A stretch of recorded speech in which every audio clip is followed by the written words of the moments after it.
Slaying Decay. Like every other school-age kid in Leicestershire, twin brothers Sean and Zach Grady were dreading the end of summer.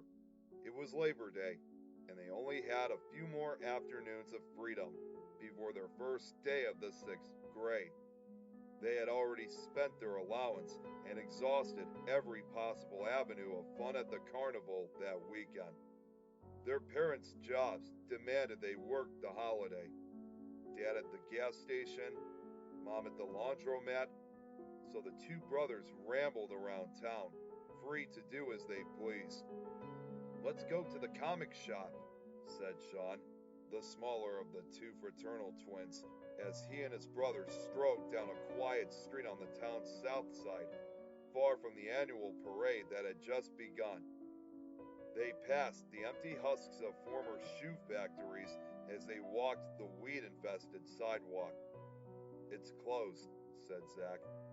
Sean sighed. "What about the arcade?" "Everything's closed. It's a holiday," said Zach, as he and his brother crossed the train tracks that divided the north and south sides of town. Half of Leicestershire was at the Labor Day parade, which ran the length of Main Street, then passed down Memorial Drive through working class and white-collar neighborhoods alike. Thousands of citizens came out to watch the award-winning high school marching band and wave at local luminaries as they cruised by in floral, decorated floats. "How come Mom and Dad have to work then?" asked Sean. Although Zach was the same age as Sean, he had taken on the role of an older brother. Sean had a learning disability, and Zach often found himself in the role of protector of his undersized twin.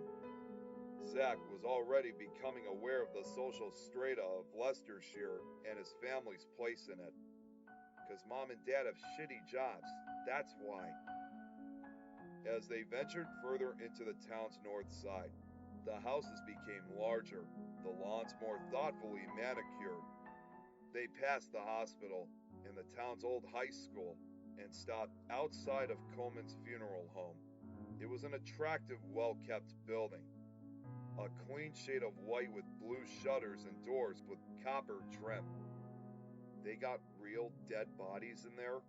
asked Sean, his voice tinged with curiosity and most certainly fear. Zach grinned. "Tons of them. They take them into the basement and suck all the blood out, inject them with a poison, and dress them up like dummies. It's so weird. I saw a reality show about it once." "Sick. Why do they do that?" "Preservation. It's all about appearances. Nobody wants to see their loved ones all pale and cut up. Or worse, decapitated." Zach grabbed his brother by the neck and shook it playfully. "Stop," said Sean, pushing his brother away, chortling. They continued down the walk and turned the corner at a row of tall hedges. When they came to the other side of the funeral home, neither of them could help but notice that the back door was wide open, the screen door gently tapping against the jamb in the late summer breeze. "How about we pay a visit?" said Zach, creeping around the hedgerow. "It's no arcade, but I'm sure it'd be interesting." "Zach, no.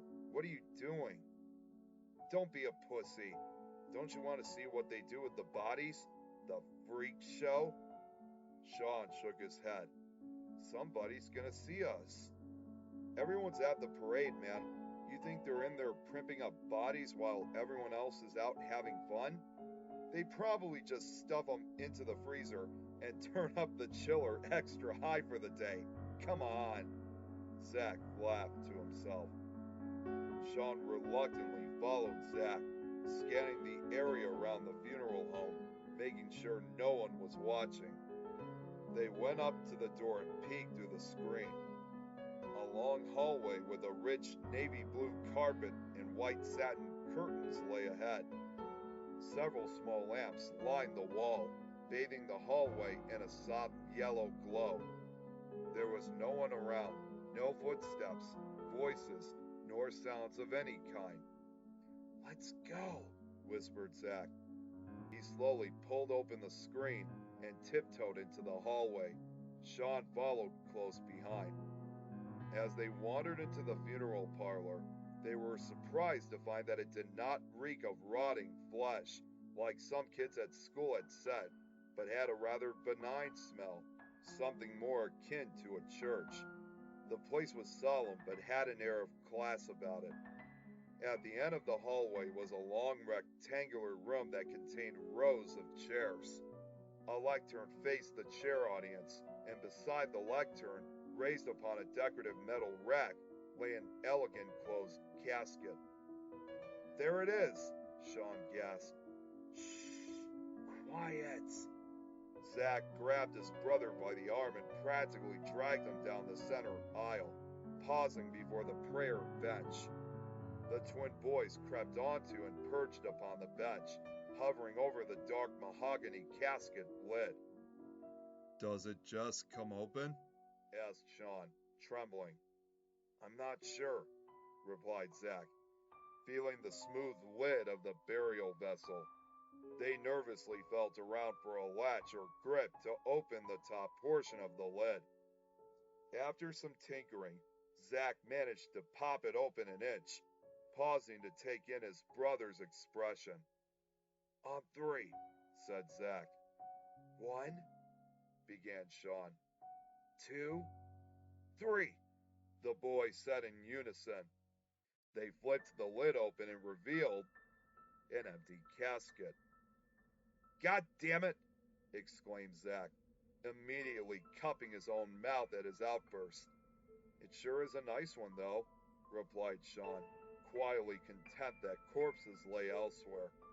He leaned over the casket and fingered the silk interior and patted the velvet pillow. This one must be for someone really rich. Sean shuddered when he felt a hand on his shoulder abruptly shove him into the open casket, legs dangling over the side. He closed his eyes and grit his teeth, willing to accept whatever his punishment would be for trespassing. He was relieved to hear Zack's loud, obnoxious guffaw in his ear. Get the hell out of there, dummy! Zack pulled Sean from the casket, and they got down off the prayer bench. Well, if anyone's here, they definitely would have heard you scream like a little bitch, dude. Dick move, Zack. Zack slapped his brother on the shoulder and told him it was only a joke. Come on, no one's here. Let's have a look around. The brothers wandered through another parlor, this one sans casket. They peeked into an office and a meeting room, then found the casket room, admiring the variety of coffin.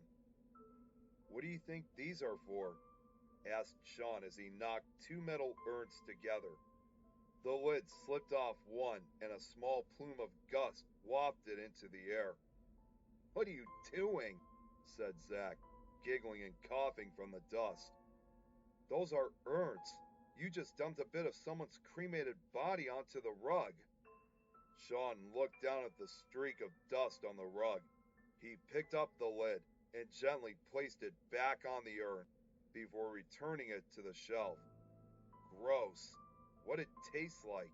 Asked Sean, looking at his brother who was rubbing his mouth. Turd, replied Zack, smirking. Listen, let's get out of here. I don't think they have any bodies today. The boys were about to return to the hallway when they heard the screen door open and close. Shit! Someone's here! Whispered Zack. They hurried through a few different rooms and hallways, looking for a way out, or at least a good hiding place. Look, said Zack, pointing to an open door. Let's just go downstairs and wait for them to leave. They hurried down into the basement and were surprised by the clinical nature of the room that they found. Gone were the warm lights and soft shades of blue of the first floor, and in their place was a cold white room, brightly lit, that looked like it belonged in a hospital. In the center of the room was a flat metallic table on which lay the body of an elderly woman dressed in a prim blue dress. Zach quickly cupped his hand over Sean's mouth before he could scream. They both recognized the woman as Joy Bukowski, the mayor's wife. Her pale, expressionless face, bereft of its usual heavy layer of makeup, chilled the pair as they were used to seeing her wide smile at town gatherings. "Mrs. Bukowski is dead?" whispered Zach as he grasped his brother's shoulder for support. Sean, in shock from their discovery, made to run back upstairs, but froze at the sound of heavy footsteps hitting the first few steps. "Oh shit!" Zach looked around the room and considered their predicament. He quickly yanked his brother over to a small alcove beneath the stairs. They crouched down behind a filing cabinet and a pair of red 55-gallon drums. A man in a long blue smock, whom they recognized as Mr. Coleman, hurried down the stairs and over to the metal table which held the woman. "Okay, Mrs. Bukowski, I've retrieved the correct size siphon pump and we'll finish up here and have you ready to face your friends and family."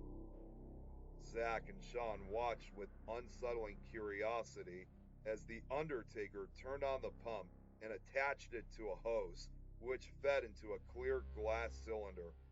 The machine broke the still quiet of the room with its heavy whirring. Sean gasped as the man unceremoniously plunged the pointed end of the tube into the side of Mrs. Bukowski's neck. "Is he sucking out her blood?" whispered Sean. "No, that's not blood. It's some sort of pink goo," replied Zach.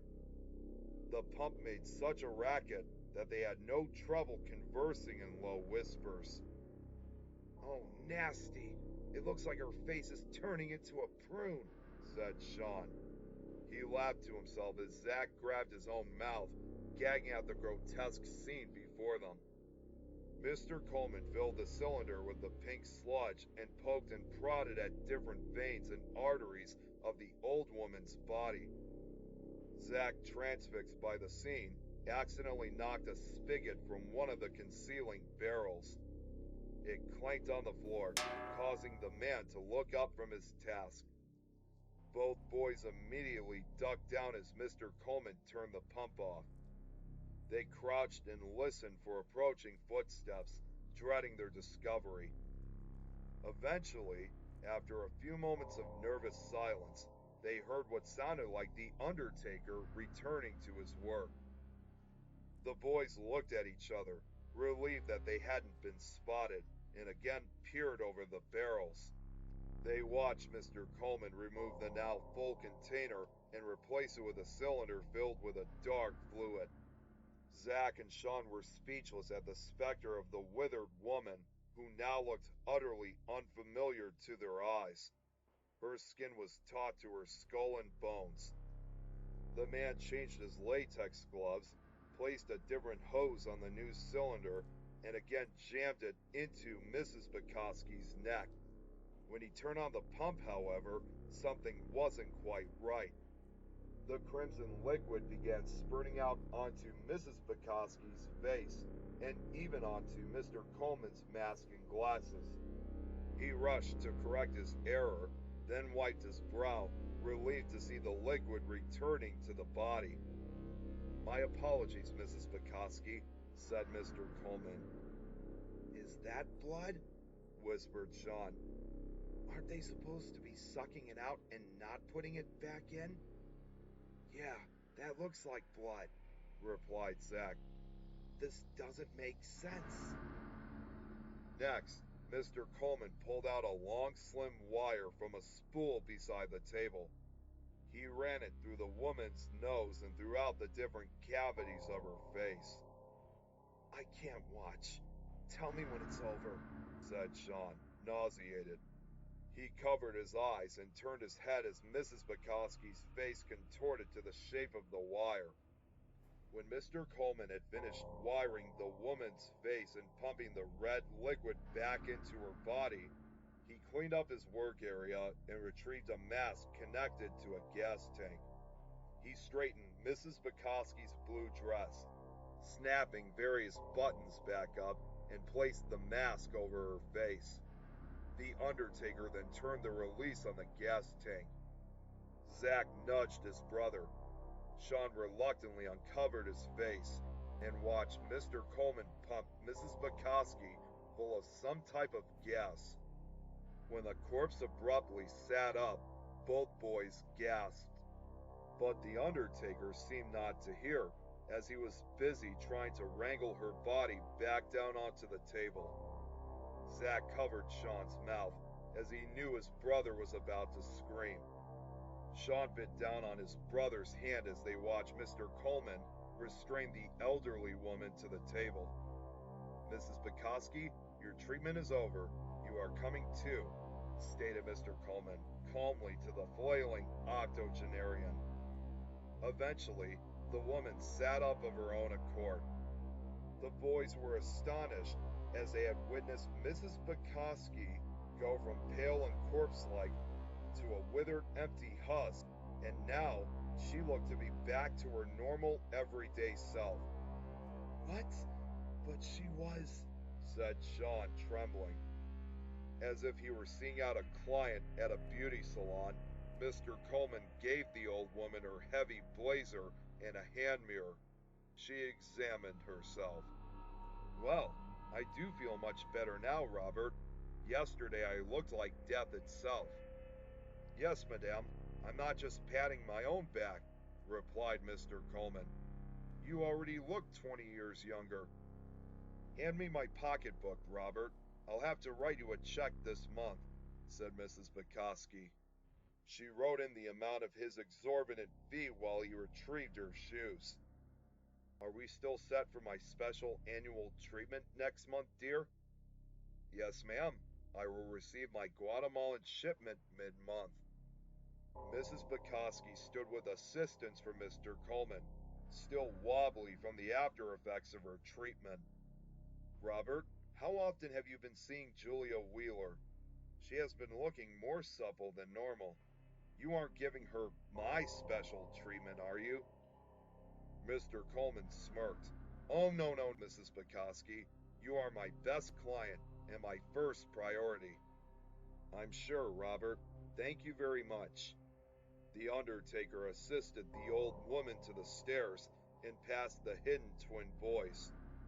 "There are so many new advancements in mortuary science, but we here at Coleman Funerary Services are on the cutting edge," stated Mr. Coleman as they walked up the stairs. "It is a very experimental science and therefore expensive, but we feel that serving the mayor's wife, giving her the best treatments we have to offer, is very much our civic duty." Zack and Sean heard the door close and listened for the footsteps to fade into another part of the house before they came out from their hiding spot. "What the hell was that?" exclaimed Sean. Zack shrugged. "Let's get out of here while he's taking her to her car." The pair crept up the stairs, listening for footsteps. "You think what they're doing is illegal, Zack?" "Probably. Sounds like an underground black market type of thing." When they reached the landing, they slowly opened the door. Seeing the hallway was clear, they hurried toward the rear of the house. Zack threw open the screen door, and the brothers made a run for it. The boys screamed as Mr. Coleman stepped in front of them, blocking their escape, grasping both by the shoulder. They tried to shake free from the imposing man's grip, but he held tight. Boys, hold on a minute," said Mr. Coleman, letting up as the boys ceased struggling. "Did you find what you were looking for?"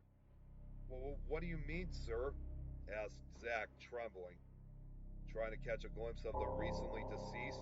You're not the first kids to sneak around my funeral parlor, peeking under coffin lids."